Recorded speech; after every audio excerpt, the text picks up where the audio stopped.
reading is part of the curriculum for every child, for all schools. But how we go about teaching the reading is what I absolutely feel is a wonderful, welcoming way of learning how to read. We call Waldorf education the method of teaching them how to read. We call it the joyful recognition. And we start in kindergarten, and they have a tradition there in kindergarten where the children will hear a story being told, not read. The first week they hear the story orally. The second week they have a puppet show with the story, and the third week they act it out. So in kindergarten, they're developing an oral tradition of learning language orally. So by the time they come into first grade, they have a rich vocabulary. They have a fascination and a love for stories. The first grade, we're developing foundational reading, the sounds, the letters, the names of the alphabet.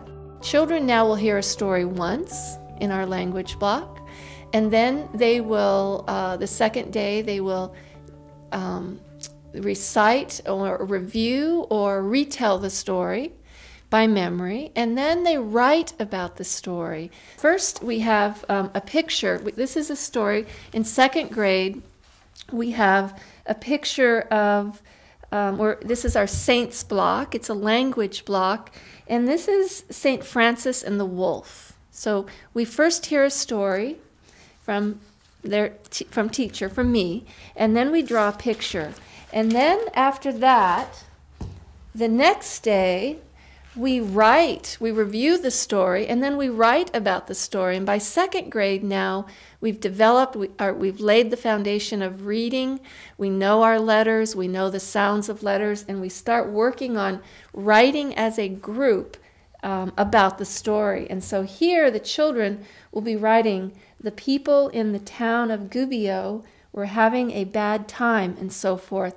The children will read this together, and even large words perhaps that some children haven't learned yet, they learn through sight and through memory words that relate to the story.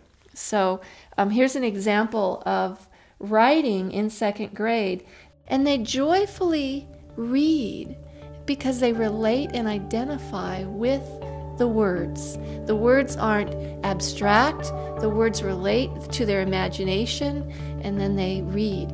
And so that's a joyful way to actively engage in reading and feel positive about reading.